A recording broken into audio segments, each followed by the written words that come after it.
All right. What is up, everybody? I'm Adam from Top Dog. And I'm Quinn from Quintastic Dog. And we are here with another episode of Ask the Dog Trainer. This is our weekly show. If this is your first time joining us, every Thursday night at 8 o'clock, we tune in.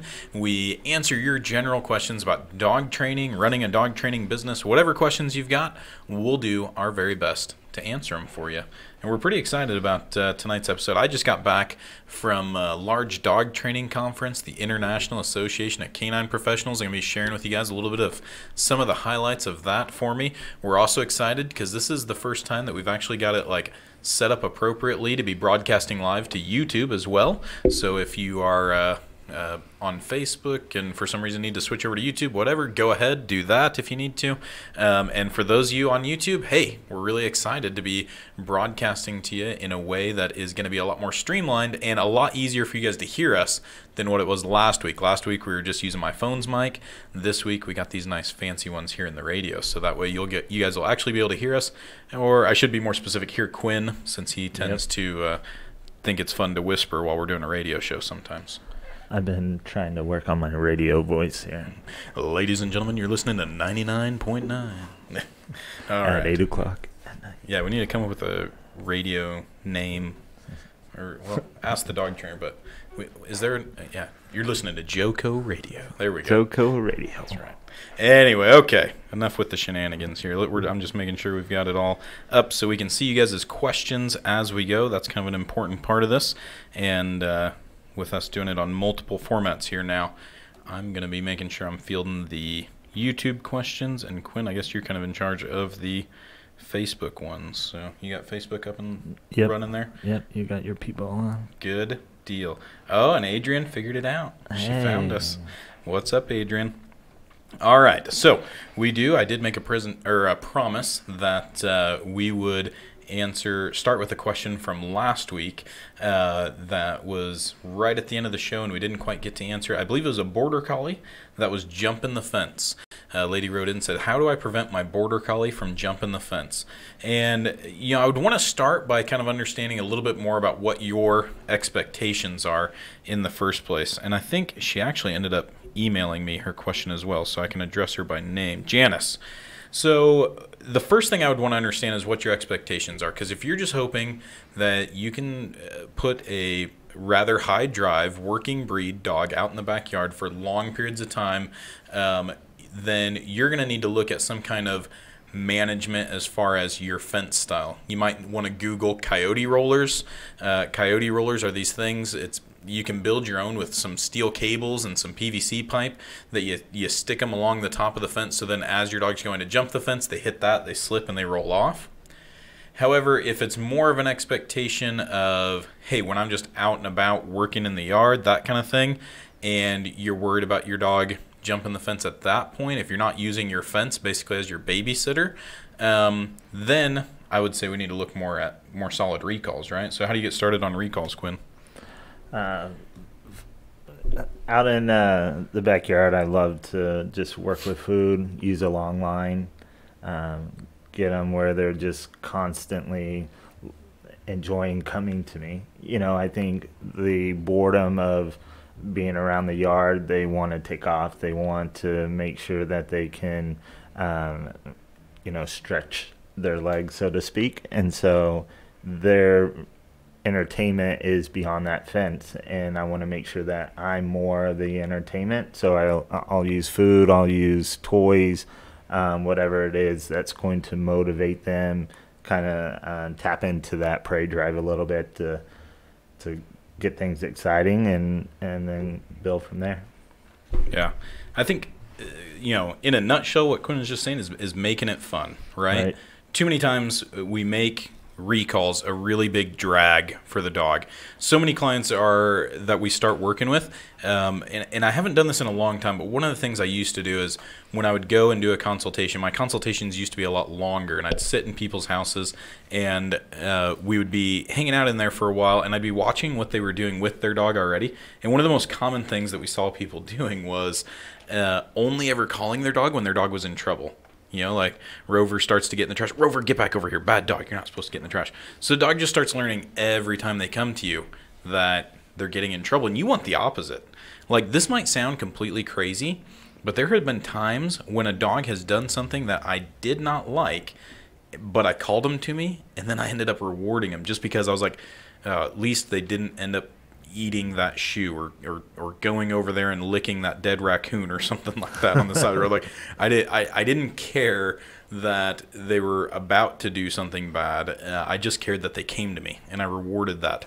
Right. We actually have a fairly in-depth video on YouTube about training recalls and getting your recalls to be a little bit more solid. And so I'll be happy to go back in at some point and add that into the comment section so you guys can go through and watch. I share some of my favorite 3 pointers for training recalls, but Quinn already hit number 1 on the head. Make it fun. Don't correct your dog for coming to you. And I think number 3 is basically, again, kind of a nutshell version here is making sure that you are doing it in a regular fashion, like you're doing it somewhat frequently with your dog. Like, don't just call your dog when you need them. Call them 5 or 6 times a day and reward them for that. Like, go through some kind of recall exercises. You know, Quinn mentioned using long lines. Do something every day to just call your dog when you need them. Don't just call them when it's time for you to go to work. Don't just call them when they're in trouble. Call them over to you. Practice some little recalls just frequently, so that way it's muscle memory for the dog. So yeah, I think just a dog training insight is the reason why we can train a dog in 2 weeks or 4 weeks is because we're so consistent with them, and that they have no other choice but to go through this process. And sometimes I get it. I have 2 kids, and life gets in the way with soccer practice and gymnastics and school events, but realistically, you just have to make some time to go through the process of training that dog. And if you can't train them, then you got to manage the situation until the training kicks in. So yeah, absolutely. Well, awesome. Well, one of the things I'm really excited about already for this week is we've already got our first couple of questions that have rolled in here. So I don't know if I'm looking at these backwards or not, which ones came in first chronologically here, but I think it was Christie's was first, right? Yep. What would you include in a pet first aid kit? So our pet first aid kits, well, actually mine has grown to a pretty astronomical size now. We now use a 40-gallon tub for our pet first aid kit. But but the basics, the things we start with, are going to be most of your basics for your everyday pet first aid. So some antiseptic things, for cleaning, and with dog hair getting in your way sometimes when you're cleaning wounds, you're probably going to want some bigger bottles, not just like little squirt tubes like we use for nicks and scratches. You find that you're really going to want to use some pretty big, or you're going to end up using larger amounts because of the fact that your dogs are, most of them, pretty hairy. Although I did see a Jolo while I was down at conference. Yep. Yeah. So antiseptic stuff, lots of gauze. One of the things I like to use is a topical, I think it's a topical antibiotic, Vetricin. Yeah.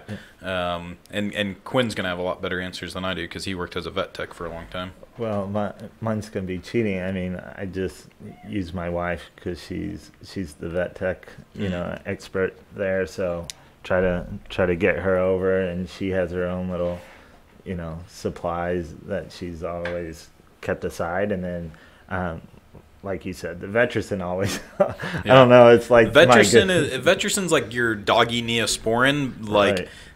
Except it's like extra strength. Like I use Vetricin on myself now. Like as crazy as it sounds, it works 10 times better than Neosporin. I don't think it even says on the side that you're not allowed to use it on humans, so I think I'm okay. Like disclaimer though. Right, yeah, disclaimer. Like you're on your own if you try that. But I'm telling you, that stuff makes me feel like Wolverine. When I get a scratch and I spray that stuff on, like I feel like I can watch it heal. It is crazy. Yeah. So I love Vetricin.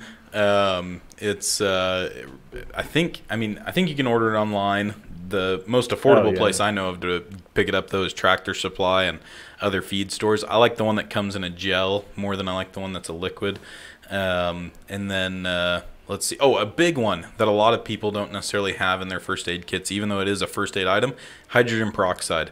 So many times when a dog ends up swallowing something, you need to call poison control or call your vet or whatever, and they're going to tell you either a couple of things. One, you need to induce vomiting, or two, you're going to need to do something to kind of, maybe spread out whatever's in their stomach. And sometimes they're going to, sometimes they'll suggest bread. Right. Sometimes activated charcoal. That's another really good one to have in a doggy first aid kit. Activated charcoal. You can pick that up. It sounds like something crazy, like, oh, where am I going to have to order that from? But you can pick that up at any pharmacy. So activated charcoal, Vetericin. Les just talks about having a tick removal key there, the tool that will help remove a tick all the way through. So he lives in Tennessee, so he probably knows and understands how important it is to get those ticks removed. Yeah, absolutely. That's definitely another good one. But yeah, so specialty items, I would say tick removal tool. Lots of antibiotic type stuff because you're going to use it faster than you think when you're working on a hairy dog. A lot of gauze. Dog injuries will sometimes surprise you because some of the most common places that dogs get injured are also they've got a lot. They're very vascular. Ears and stuff. I mean, a little nick on the ear can make your house look like a murder scene, really quickly. So you'll be surprised how much gauze you might need. Which also brings me up, some kind of I like styptic powder, things like that to try to stop the bleeding. Are there any times that styptic powder isn't recommended for bleeding, like on cuts and scratches and stuff? Oh, probably the bigger ones, Yeah, obviously it's not going to do much on a big old gash. But. Yeah, I mean, I would keep it away from, the eyes and mouth and stuff. But yeah, I mean, great for minor things. But yeah. Absolutely. So anyway, those are some of the basics. Activated charcoal, definitely hydrogen peroxide, tick removal tool, lots of gauze, and just lots more everything else you think you might use anyway, just because when you go to apply it, sure enough, the dog's going to move at that point, and whatever you went to apply probably just got wasted or put on the wrong part of the body or whatever. Yeah. Thanks, Chelsea. Rubbing alcohol, ice packs. Yeah, definitely, for sure. Yep. Oh, Matt Morris mentions cornstarch works great for stopping bleeding. So, yeah, we've got lots of great stuff in the comments over here on Facebook, too. If you're watching on YouTube, come back and check out the Facebook Live after a while, and lots of great comments there. So, all right, moving on to our next one, I think was Adrian. She said, how is training related to behavior? How do dog owners needs compared to obedience expectations?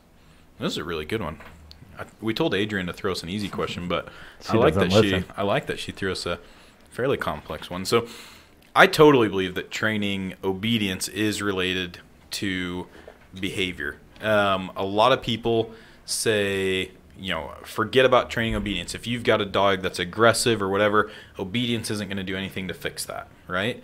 I use obedience every single day with aggressive dogs to help fix aggression through, I guess, primarily desensitization. Like, we'll teach an aggressive dog a really solid sit-stay or a really solid heel or a really solid place.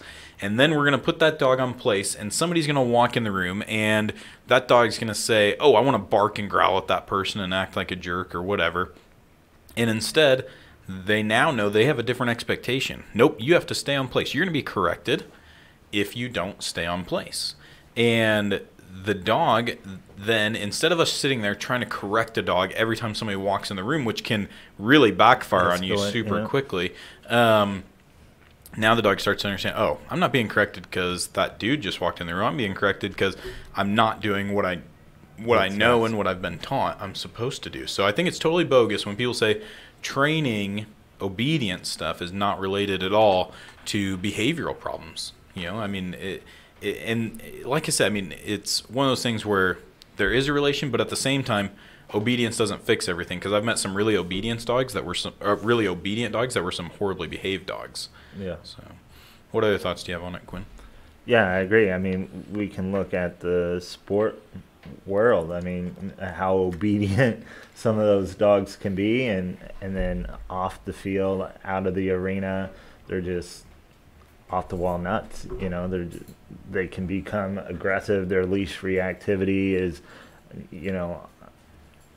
just out of control. I mean, I mean, so many events that I've witnessed where dogs come out of that arena and no one wants to be next to their dog because it's a loaded gun. Oh yeah, and how many times? I mean, you go to a training trial or something like that, and you've got these dogs that are in the parking lot just going ballistic, waiting their turn. Yeah. And the same thing is true. Like here in North Texas, I mentioned at my presentation this weekend that like we're in like this unique area, and I'm sure Quinn gets some of this too. Like we've got clients that live in high-rise apartments in Dallas and Fort Worth and stuff like that. Like literally, like they don't have an ounce of grass within like 3 blocks of them and stuff. But then we've also got these clients that live on like these 5,000 acre ranches and stuff. And what's interesting to me is a lot of times when I meet those dogs out on those big ranches, is that they're awesomely well behaved. Like they've already got the behavior down, but they look at you funny when you say sit or down or come. Like because like a lot of these farm dogs, like these people already know how to kind of work with animals due to working on the farm, and so these dogs don't get over coddled. These dogs don't get overstimulated frequently. These dogs aren't on this roller coaster of emotions of like every time you come home you go crazy and get too excited for them and stuff. And so these dogs tend to be pretty well balanced dogs already. They're just the owners just want to polish them up a little bit, give them a little bit of obedience. So it's interesting because you can have dogs that like their training and their behavior are like almost completely separate, right? You can have dogs that are super obedient but super poorly behaved as far as behavior goes. And then you can have dogs that are like super well behaved, but they don't know how to sit to save their life if you tell them to, like, so really interesting. However, like I said, the two also for us frequently do go hand in hand. Right. We train dogs, we see behavior improve, we help behavior improve, and vice versa, they become easier to train in the obedience rings as well. So good question. So okay, let's see. I got to make sure I'm bouncing back and forth between Facebook and YouTube here. Okay. I hope I've got the YouTube one set up right. I don't know. I'm not seeing any questions come in on YouTube yet, so I'm not sure if we've got it right or not, but hopefully it is. Anyhow. Okay, hopping back over to here. And while we've got a little break in questions, I don't think we have any more questions that have come in Last week yet. we had one towards the end about litter mates. Oh, did we? Yeah, I don't even remember it. I know it's been a while for you. But yeah, I think you could try to pull that up to get a specific question. But no, I think Pamela had asked why, because I think at some point we had mentioned someone was asking about how do they go about looking for a dog in a shelter or rescue or whatever, and we had talked about certain things like litter mates. You know, that's not a good idea all the time. So right. And then the reason why Pamela had asked that is because she actually has 3 litter mates. Oh wow. And that's interesting. Choo yeah. choo. Choo choo. But anyway, she actually adopted the first one, and then a year to the date, she adopted a litter mate from the same litter, right? Mm-hmm. And then just a couple weeks ago, another lady that had adopted one of the litter mates needed to rehome, and she picked all 3 of them. Gotcha. So these are litter mates though that weren't raised together. Correct. Gotcha. And that's why her situation, and I messaged super her. Unique. Yeah. So yeah, and probably doesn't. I don't think I'd be super opposed to that. I mean, the one thing I will always say is, like, I always tell people, like, don't add another dog until your first dog is at somewhat of a comfort level for you. And a lot of folks go out, get that second dog as like a playmate, and like, oh man, my first dog is way too much for me right now, so I'm going to go out and get a second dog to help me with this dog. And you're putting way too much responsibility on that second dog, right? Like, if your dog is hard to handle, then it's not necessarily good to put that on another dog. And B, 2 dogs is twice as much work. Like, that's all there is to it. Like, it is, yes, dogs oftentimes will do great together. It's important for them to have relationships with each other, all that stuff. But yeah, going back to the litter mate question, this is one of those things that we see all the time of like people who think like, you know what I'm going to do? I'm going to go out and get a couple of puppies from the same litter because they're just going to love each other. And it's going to be so cute. They're going to have so much fun together. And it really, most people unfortunately learn from experience really quickly that it's not all they had hoped for. Again, 2 dogs, twice as much work. The other thing that we see with getting litter mates, do a quick little Google on littermate syndrome, and you'll find it's not just me and Quinn's opinion. There are a lot of vets that agree with us, tons of other trainers that'll agree with us, that basically when you get 2 litter mates at the same time and you raise those 2 puppies together, what you're going to start seeing is that those 2 puppies don't mature the same as other puppies do. When you get a different puppy, what happens is that basically because they've been together with each other so much that they start to form a really unhealthy codependency. So some really common things that we see, I'll say the most common thing that we see with litter mates is that they really could care less for the most part about their owners. And I shouldn't say care less, but their owners aren't as significant as they should be. You know, the owners are trying to communicate with the dog, trying to tell the dog, hey, knock it off, hey, don't do this, don't do that. And the dogs just blow them off because their litter mate is 10 times more important to them than their human. What else do you see, Quinn?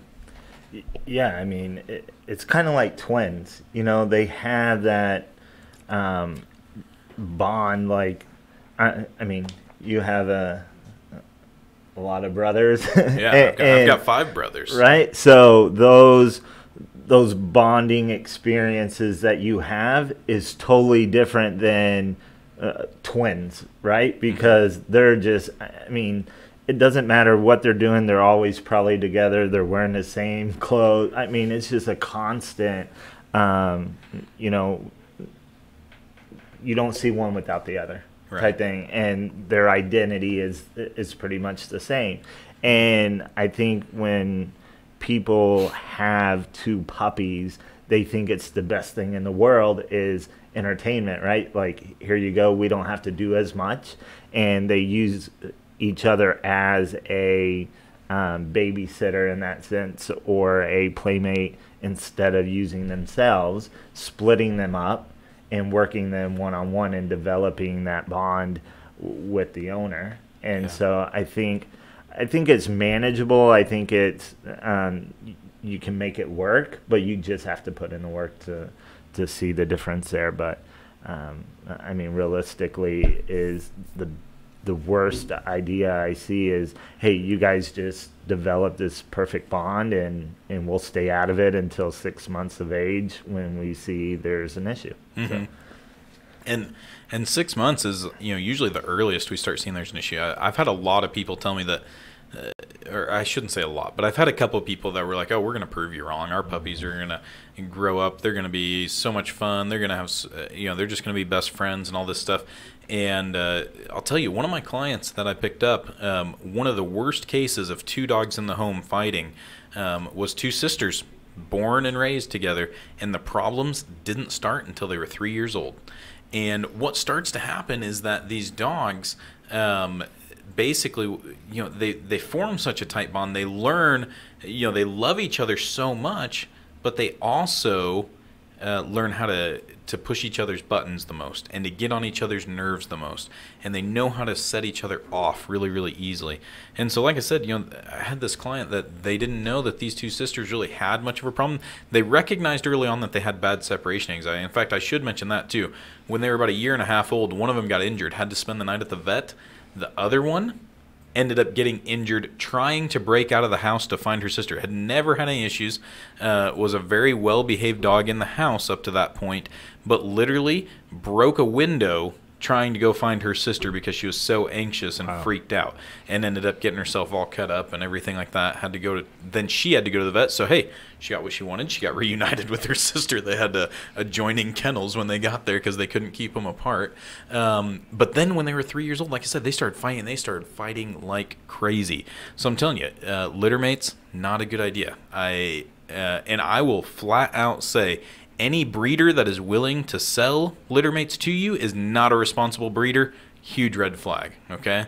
And I stand behind that 100%. I have never met a breeder that I trust and respect that is willing to sell you litter mates. And I'll guarantee if they're willing to do that, they're probably not doing any health screening. They're probably not doing anything else to really back up their dogs. They're in it for the money. They're not in it to produce the right quality of dogs. So Yeah, littermate's a big bad idea. and to add to that, that doesn't mean go get a puppy from this breeder at 8 weeks old and then turn around and go to another breeder and get another 8-week-old puppy, because it's going to be the same situation. Yeah, I mean, it might not be quite as much pronounced, but still, yeah, when you've got two puppies that are going through the same life stages all at the same time, another, we talked about just common things we see, it's not always full-blown aggression. It frequently is. Sometimes it is.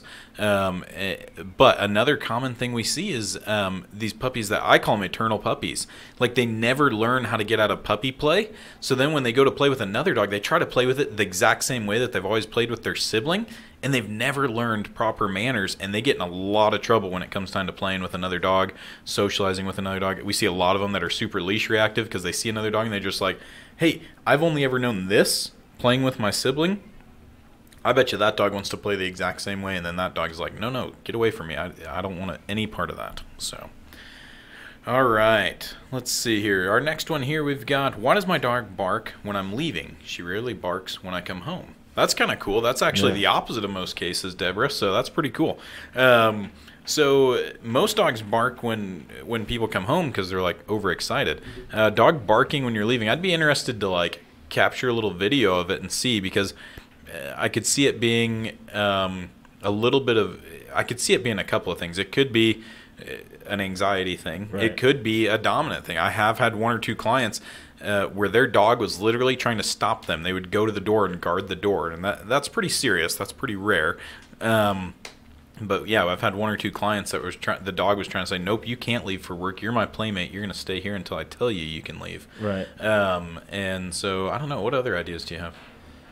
Yeah, I mean, it's just, you can tell that they're used to controlling things. And I did have a client, the same thing is, if they had a guest over or UPS or whatever, they could come to the house. They could drop off the package. They could come in and enjoy time with that family. But the moment it tried to leave, inside or out, that dog would come up behind you and just nail you. Mm-hmm. And so obviously that's what prompted them to call me. But yeah, I mean, I think in that situation, she was just used to controlling things, and she learned that she could do that with her mouth. So, but yeah, a little bit of place work, and she figured out that, she wasn't allowed to do that anymore, and then she didn't have to because nothing bad happened.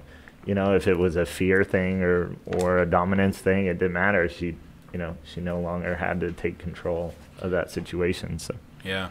Yeah, I'll tell you, if it's a dominance thing, I would definitely want to add in some place work there and just kind of get that dog like, look, you're going to do something else. You're not allowed to take control of this situation. You got to do something for me now since you're trying to boss me around. So, Deborah, if you're not familiar, place work, basically, that's a place command is like a very strict go-to-bed command. It's where you have to go to your bed and hang out there until we tell you that you're allowed to get back up. If it's not so much a dominance thing, if it's more of an anxiety thing, then I would just try mixing up my routine a little bit. Instead of going through the same routine where you grab your purse, you grab your shoes, you grab your keys, and then you're out the door, I would start mixing up my routine, put on my shoes 20 minutes before I leave, try some things like that. See if you can throw your dog off a little bit so that way they don't know that you're about to leave. Also, if you're making a big deal about yourself leaving at all, if you give your dog lots of hugs and kisses before you walk out the door, cut that out immediately. You don't want to do that. That's just kind of setting your dog up for failure. You are creating this big emotional high point and then leaving them high and dry, and that's not fair to your dog. Don't give them tons of hugs and kisses and get them super amped up before you head out. Make it a little bit more low key because, again, it might be for your benefit that you're getting them all those hugs and kisses, but for them, from their standpoint, they're not going to be as into that. They might seem like they're into it, but again, you're just kind of setting them up emotionally and then walking out the door. Deborah says it definitely is a dominance thing. So more on the rare side, Deborah. So you need to nip that in the bud quick. Nip that in the bud and put her little butt on place and tell her she's not allowed to move until you tell her she is. Do you have any good place videos on your YouTube? We don't have a good place video. I mean, we've got lots of place videos like showing like all the uses of place, but we don't really have a how-to. We'll have to make a how-to place video. Okay. So, Deborah, stay tuned. We'll try to get one of those out for you at some point. So, good deal. Okay, Andrea asked, share some highlights from IACP. So I'm not going to share too many highlights because that could take all day. It's a multi-day conference. Well, for me, one of the highlights is definitely all the associations and networking and things like that go on. When I went one year with Quinn, he's really, really good at that stuff. He never meets a stranger. I'm a little bit more of a fly on the wall, but that doesn't mean I didn't make some great new friends at conference and really enjoyed my time there.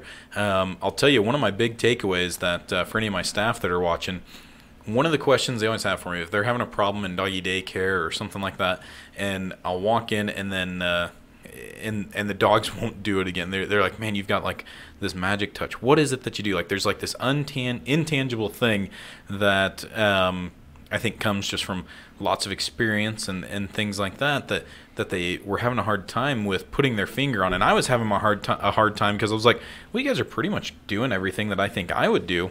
But, you know, Nelson Hodges put his finger on it pretty well. And one of the things he mentioned that he does with dogs that I also do is that when I'm hanging out with dogs, I'm not much of a chatterbox. Well, when I'm hanging out with anybody, I'm not too much of a chatterbox except during this show. But for the most part, I'm a pretty quiet guy. And when I'm hanging out with dogs, I'm especially quiet. You know, as I'm working with a large group of dogs that I'm socializing, I might say, you know, hey guys, come on, follow me or something like that. But for the most part, I'm fairly quiet when I'm hanging out with the dogs. And I think that's one of the key differences that I've noticed with myself versus my staff is that, you know, my staff, with the best of intentions, it's not that they're doing something, you know, majorly wrong here, but with the best of intentions, they're a lot more talkative with the dogs. They're a lot more chattery with the dogs. And Nelson puts it really funny. I mean, the title of his talk was, if you want to talk to your dog, shut your mouth, right? And one of the things that he mentions is that, hey, monkeys and gorillas and all these primates are the ones that are sitting around chattering to each other. When you watch a pack of dogs or a pack of wolves or other canines, they're pretty quiet when they're hanging out, you know? And when an adult dog comes over and corrects a puppy, he doesn't sit there and bark at it for 5 minutes. He goes over, corrects the dog, and then walks away. You know, like it's like a short, sweet correction. It's not something that lasts and super drawn out. And as humans, I think one of the things that we do by just being monkey chatterboxes, in Nelson's word, is that we end up kind of desensitizing the dogs. Like, we talk about desensitization in a positive light all the time, but we desensitize them to us talking. When I'm out there working with the dogs and I'm super quiet all the time and I'm just observing and hanging out and just being in their presence, and then when a dog does something wrong, I say, hey, knock it off. They're like, oh my goodness, he speaks. Like, you know, like it's like a shock to them. It like catches them off guard a little bit. And so I think that's like the key difference that me and the staff are going to work on at staff meeting that we're going to talk about is like, we're going to start from now on where, you know, yeah, you're going to be out there and just be present, be with the dogs, but don't be a chatterbox, because then when it comes time to correct or comes time to praise, it doesn't mean as much because you're always talking, you're always chattering. And I think that's going to help out with those guys quite a bit with being able to control the large groups of dogs and all that good stuff. So, all right, Quinn, I'm going to let you take the lead on the next one. I'm getting short-winded here. What's the difference between trick training and obedience training, from Adrian? Adrian, thanks for that question. How I look at trick training is something that that exercises the mind a little bit, that a lot of fun stuff that you can do with the dog. And then obedience training, you know, is something that is more structured, your sits, your downs, you know, coming when called, walking on a leash. That's what a lot of people look for when they contact us, is the obedience part, not really the trick stuff, unless we get more into the advanced portion of the training. But, you know, I love doing trick things with my dog. I mean, it really extends her learning capability. I mean, as you know, with Zeno and with Ellie, is that it just really works her mind, and going into different things like workshops or conferences and stuff like that, it's always fun to just show off your dog, you know, and you can take them out places and do things, and you build that better bond, I feel, working on stuff like trick training, because it's a little bit more difficult, a little bit more intense with the training, so you're going to have that trust from the dog to know what you want them to do. And then obedience training it's pretty basic. I mean, everyone knows how to teach their dog sit, so they don't spend a whole lot of time in depth with the training one-on-one. So there's a couple of differences. I agree. And for me, when it comes down to it, I mean, if you think back, I don't know, 200 years ago even, I mean, not crazy long ago, but you think back a couple hundred years ago, I mean, almost everything that we do with our dogs nowadays would probably be considered trick training, because a couple hundred years ago, most people just had their dog for a purpose. So if their dog would stay with them when they told them to stay with them and stop doing what they told them to do, whatever they were doing when they told them to stop, and move out of their way when they wanted them to move out of their way, like, that was about it. I mean, like, our ancestors were not necessarily looking for sit, down, place, come, all these things. For them, it was just like a dog that would follow them when they wanted them to, would move out of the way when they wanted them to, would stop doing what they didn't want them to do. I mean, that was about the gist of it. So, in a way, a lot of our obedient stuff can kind of be viewed as tricks too. But for me, it's like what Quinn said. My difference is going deeper into the relationship with my dog. Like, the more you can overcome obstacles with your dog, the more you can work through things. Because when you start teaching tricks, you're going to run into hurdles. You might say, hey, I want my dog to be able to shake, and you spent so much time teaching your dog not to jump up that your dog's like, no, I can't put my paw in your hand. Like, and you break that barrier down, and you help the dog figure out like how they can do these things, and it's going to help your dog out a lot.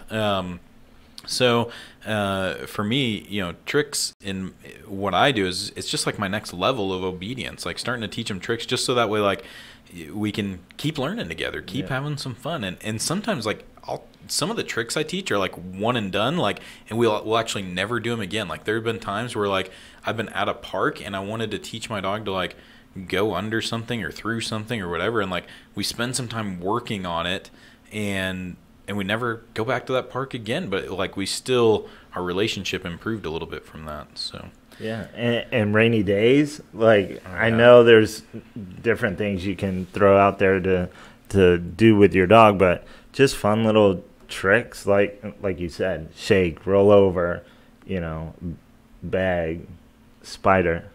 Yeah, Spider's a fun one. If you haven't seen Spider, you need to go in and check out Quinn's dog Ellie on some spider tricks. So she does spiders where she walks up a wall backwards, so her back feet get up on the wall, and she looks like a little spider dog. So anyway, okay, next we've got Regina. She asks, German Shepherds bark when someone comes in or leaves. I think it's their way to keep you aware of who is coming or going. So yes, German Shepherds do usually bark when folks come in. I would say basically my rule of thumb, and especially if you get a German Shepherd, I don't know too many people who get a German Shepherd that don't have some expectation of it being a bit of a watchdog for you. I mean, that's why most people get German Shepherds. Excuse me. But my rule of thumb is that they have to stop barking when I say, right? We don't want so out of control, so much adrenaline pumping that they're totally, like, not listening. They're blowing you off completely. They're not paying attention to anything you say. So yeah, my rule of thumb is my dogs are allowed to bark when the doorbell rings. But again, going back to that place command, I put them on place. Then they got to be quiet when I go open the door and stuff. So I do like the dogs to do exactly like what Regina says. Let me know when someone's coming. I don't like dogs letting me know when somebody's going, though. Yeah, I agree with you. Yeah, that's not a fun thing to deal with. But yeah, I mean, barking at the door just to alert you that, even the pizza man's there. As long as you can stop that behavior, I mean, it's your preference, right? Like, if you don't want your dog to bark at all, you have a newborn in the house and you don't want your dog to bark at all, well, then train them not to bark. If you don't mind a couple barks just to let you know, hey, someone's around, as long as you can turn it off. If you can ask for it, make sure you can turn it off. Yeah, absolutely. So I think when it comes to teaching the dog to turn it off, there's a lot of different methods to go about it. Now, when somebody's leaving the house, the dog's barking.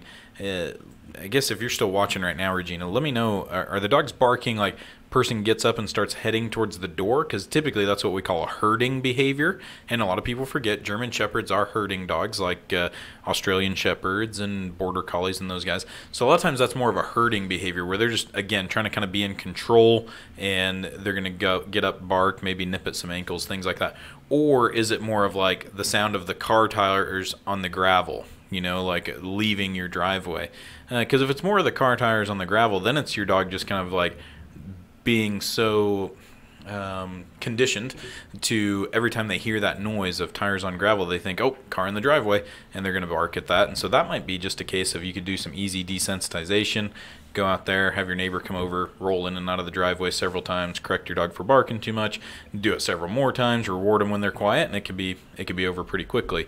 If it's the herding behavior, that's where you might need to work on your relationship with your dog a little bit. A lot of times dogs that start kicking in that herding behavior without provocation, it's due to lack of mental stimulation in other areas. They've got such a desire to do something, to work, and to have a job, and they don't have that, so they try to find a random job, like, hey, every time this person leaves, I'm going to come over here and bark at them and nip at their heels or something, because I want a job, and I think that's my job. Like, they literally view it as pushing sheep through a chute. They think they're pushing those people out the door. Yeah, and Regina did say, it's when they're leaving the house. Okay. So I think, too, you kind of hit it earlier, is, when you are doing things with your dog, like the ranch dog, right, that they're staying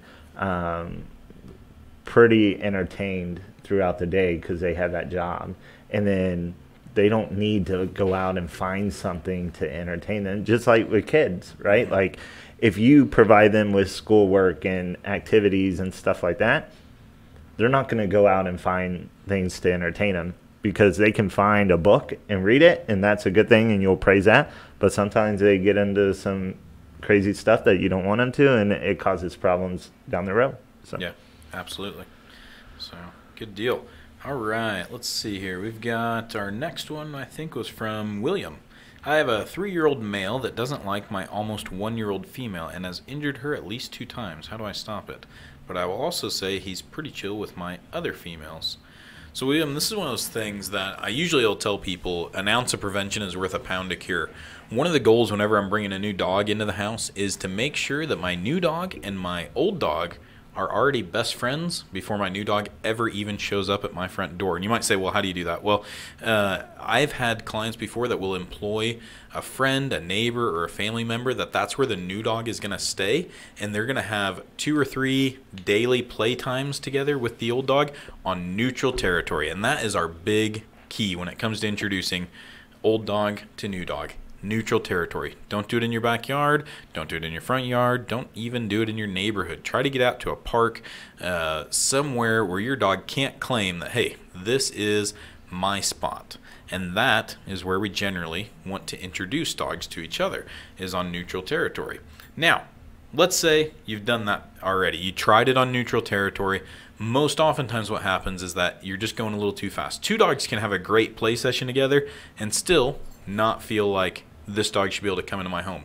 And when we say neutral territory, territory is the key word there. Dogs are territorial. Like, that's one of the reasons why dogs got domesticated in the first place, was humans started having them hang out with them. They'd feed them their scraps and stuff like that. And these ancient dogs would start barking every time somebody came near the territory. And the humans said, well, look at this. Like, these dogs are a natural perimeter alarm, And so it became really valuable to the humans at that point. And so, yeah, that natural territorial instinct really kicks in, and it's way more deeply rooted than I think most of us realize. So you want to make sure that you are making sure that the dogs have a really good relationship before you ever even bring the new dog into the home. What else?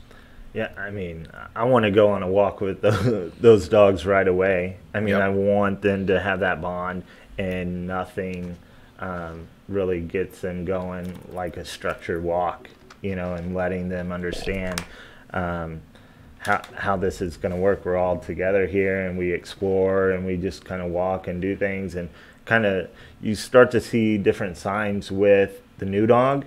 On a walk, you see how your old dog's going to respond, and I would do so. It looks like he has 3 dogs, so old dog, new dog, go, and then come back, put the old dog up, grab the other old dog, and then take the new dog with that one and go.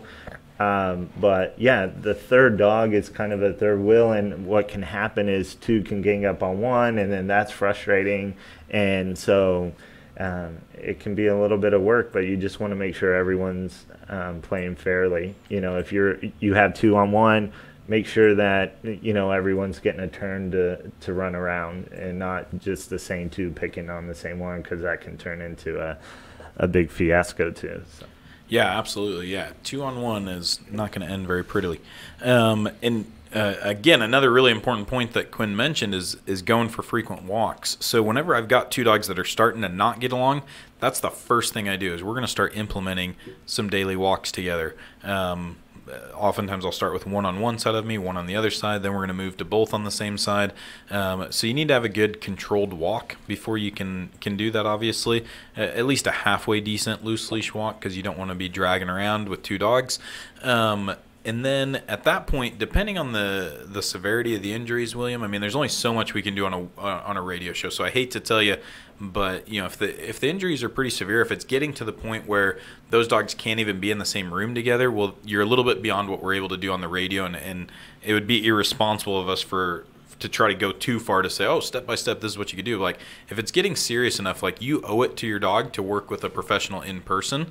You got to be that responsible owner. You got to be your dog's advocate, and you got to help them out and make sure that they can live safely. If it is to the point where they are injuring each other on site now, then you got to go with the management of keeping them physically separate. We sometimes refer to it as crate and rotate. One's in the crate, the other one gets to be out playing. Then you rotate, this one goes in the crate, the other one gets to come out and play. And also I recommend having a door between them at that point, because otherwise you can run into some problems with the frustration getting more severe, because then they're fence fighting, all that kind of stuff. So anyway. And muzzle condition that dog if it is severe. I mean, it's going to be a big help for whoever's going to help you, because you're going to be ahead of the game. And maybe we can put Josh's video. Have you seen his muzzle conditioning? Which Josh? The barefoot dog trainer. Yeah, he's got a great one. So yeah, that's another one we can go in and add. So we need to add in our recall YouTube video, and then we'll add in Josh's muzzle conditioning video, because that could be an important step. So again, not knowing the severity of the injuries that you're facing, William, and how severe it is, like when they see each other, do they just automatically go at it, or what exactly is going on there? So. All right, let's see our next question. Right after William, we've got Shamika. She asks, could you train a dog to be a medical alert dog, or is it best to get one from an organization? My 5-year-old was recently diagnosed with epilepsy, and we were thinking about an alert dog. So the short answer is yes. There are folks out there that self-train their dogs. The long answer is that we see a whole bunch that have gone awry. So at bare minimum, you need to have a relationship with a trainer already that you can go to when you face problems, because that's the main issue I see is people that didn't at least like start working with a trainer in the beginning, so that way they had an idea of what they were doing, or they just waited too long until the dog had so many problems that it's like, okay, you might as well just start over from scratch, because this dog is not going to make it now as an alert dog. So anyway, the short answer is yes. There are I've met some really amazing self-trained service dog teams out there that did phenomenally well. I will say, though, that the number that I've met that were not doing phenomenally well does outnumber the ones that I've met that were doing well. So education is key. Get super educated. If you have the means and ability to go through an organization, go through an organization. The next thing I'll say is, in specific to your question about epilepsy alert dogs, is that a seizure alert dog does, or I shouldn't say does not exist. Seizure alert dogs do exist, but the common myth out there is that you can have a method or a means to train just about any dog to be a seizure alert dog. The interesting thing about seizure alert dogs, I'm going to make the comparison from seizure alert to diabetic alert dogs. Diabetic alert dogs are what we train. Primarily at Top Dog. And diabetic alert dogs are dogs that we've trained to hone in on a specific odor. It's based on a scent. That scent in the body is called isoprene, and that chemical is what the dogs are honing in on. As the isoprene increases in the body due to a low blood glucose event, the dogs will alert to that. So it's a very specific thing. We know exactly what they're alerting to. There have been quite a few studies done. They've been relatively small studies, but there have been quite a few studies done that have been completely inconclusive. We still haven't figured out what seizure alert dogs are alerting to. So there are some seizure alert dogs out there that alert their owner, that will say, hey, you're going to have a seizure in 15 minutes. And so they alert their owner either through whatever conditioned response it's been, through pawing, licking, whatever. And then the owner knows, okay, I need to do something to prevent injury here. That's great. However, there are a lot of trainers out there that'll say, oh, I can train the dog to do that based off of using odor from sweat or saliva or something like that. And anytime they've tried to set up double-blind studies or anything like that, it's always failed. They haven't been able to say that they can train that with consistency like what we can with diabetic alert dogs, unfortunately. And it really is an unfortunate thing, because if we knew exactly what was going on to cause the seizures, then we probably could train the dogs to alert with a pretty high frequency. But unfortunately, we can't. So those seizure alert dogs that are out there, they are special, and they have a gift and a talent that we don't quite understand yet. Now, with all that being said, there are still people out there that understand that, and they still go ahead and get what we call a seizure response dog. So this is a dog that's going to take action in the event of a seizure. And I will say, the hope is like that dog eventually can maybe become a seizure alert dog and alert ahead of time. But they understand that might not happen. Even with the greatest dogs out there, they might not be a seizure alert dog that can alert ahead of time. But these seizure response dogs can do things like use canine rescue phones, which is a phone that the dog goes and pushes a button and it notifies your emergency contacts in the event that you have a seizure. They can do things like, believe it or not, some of the dogs are trained to get their body underneath your head so you don't hit your head when you're having a seizure, things like that. So seizure response dogs can still be very valuable. But again, if you come across a trainer or an organization that tells you we guarantee we can train a dog to alert you ahead of time to a seizure, it's a major red flag. Run away. Do not give them your money or anything else for that matter. It's a total scam. So what's next? Let's see. I can't read all the question here. So Heather, it looks like, is the next one. Okay, I see Heather's now. Yeah. Is that Heather says, I'm going to live on my brother's land. My house and his are on the same land. My sister-in-law has 4 large dogs, 2 boys and 2 girls. One seems to be the leader, the female. The lead dog will bite the other female dog only for seemingly no reason. Is it a dominance thing? The female dogs were also in heat. Could that possibly it? So if that was the only time that they've ever had a blowout was when they were in heat, yeah. It's probably due to it. Hormones go. Yeah, the hormones are a very real thing. So, and I will say, even with that being said, I'd still do Quinn's protocol that he mentioned earlier. Start taking those 2 for walks regularly, because just because hormones cause the fight doesn't mean there won't be some residual anger going on there. Right. Yeah, absolutely. And we've had this conversation before, but just because your dog is in heat or is intact doesn't mean that if you're seeing some behavioral issues that you automatically go and get them spayed or neutered, because you'll still have the issue more than likely. Right. So it's best to seek some professional help when you're having dogs that are attacking each other, especially inside the home.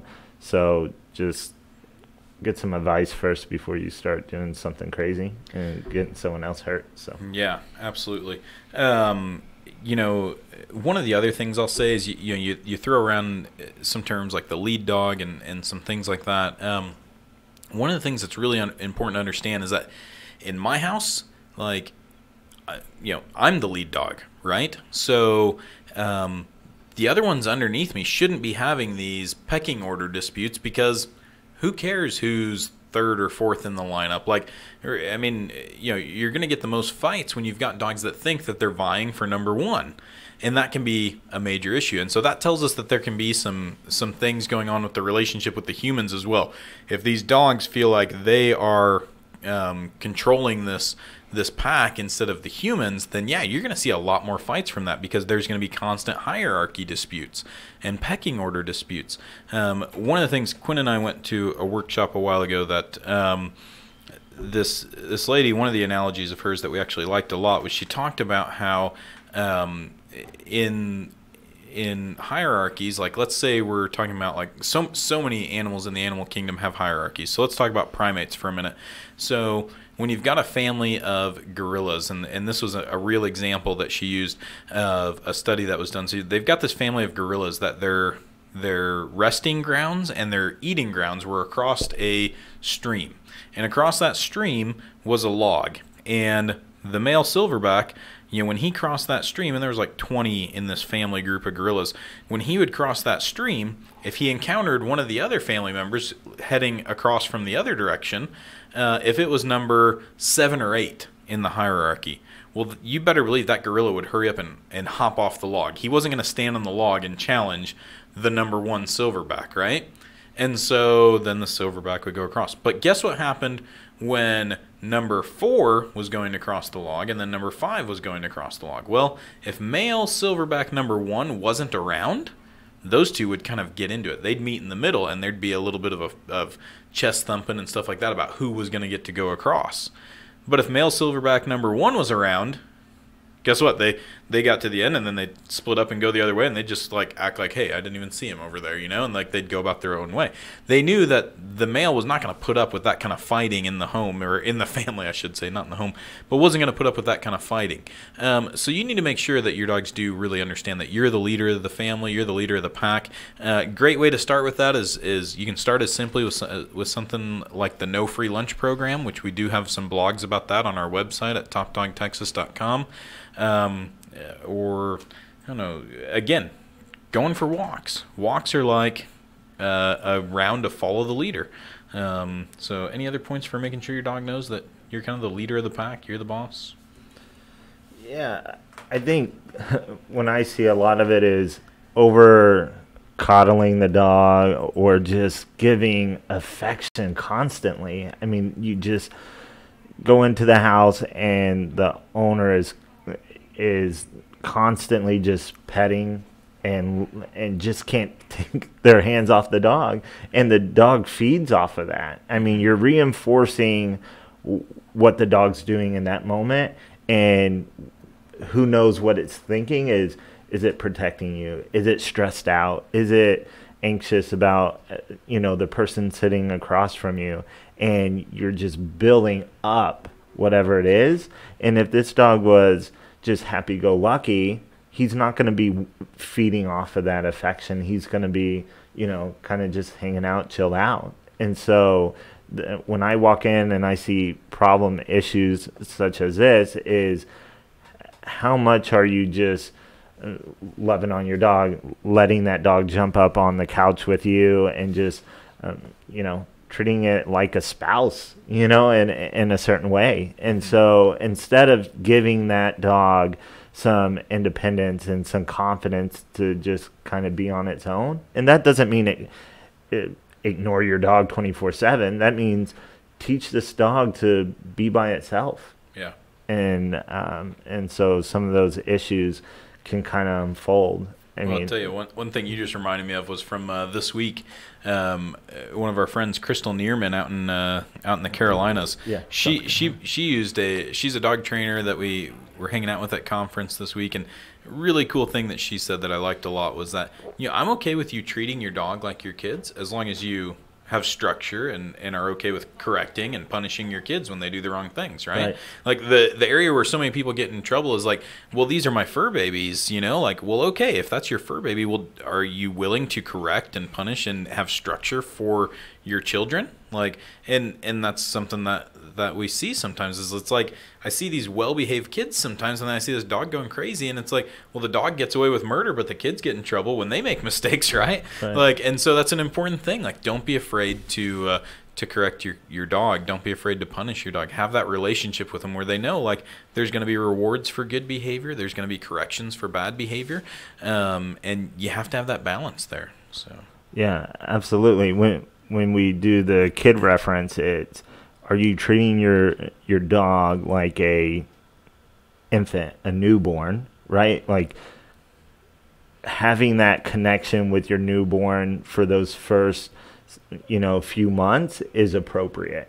But at 10 years old, you're not doing that, right? Especially when they get in trouble or they're showing some signs of behavioral issues. You're not going to treat it like, oh, we'll just sweep that under the rug. I mean, some people are out there doing it. I mean, but it's not right. Yeah, so. Absolutely. Robin, your question is a great one. It's a really important one. One of the most frequent questions we get is how to get folks help with getting their dog not to jump up with them. Unfortunately, we don't have time to give you a very thorough answer, but I will say we answered it fairly thoroughly last week. So go in, check out last week's show. We do have to end the show tonight, and so I apologize, Robin, but it kind of does go back to what we just talked about, though. Don't be afraid to correct your dog, Robin. When your dog's jumping up on you, some of those tactics that we've heard before of just turning your back on your dog, things like that, they don't work. Sometimes we leave a leash on the dog to correct them, whatever there. But again, we go much more in depth in that question on last week's show. So go back, rewatch that when you get a chance, Robin. And we'll be sure to also add in your keeping your dog off the couch to next week's questions. So that way we can get you an answer to that one. But anyway, I want to thank everybody for tuning in. Great show. Very Thanks, active guys. One. We had a lot of great questions tonight. So we really appreciate all of you guys tuning in and joining us for Ask the Dog Trainer. I'll be here again next week at 8 o'clock, and I might have a surprise guest co-host. Well, it won't be a surprise for long. We'll probably announce it sometime this week. But Quinn does have a family engagement with his son, and so he won't be joining us, but I will definitely be here next week, 8 o'clock Central Time. Thanks again so much for joining us, guys. We really appreciate you. It's a fun show. I'm Adam from Top Dog. And I'm Quinn from Quintastic Dog.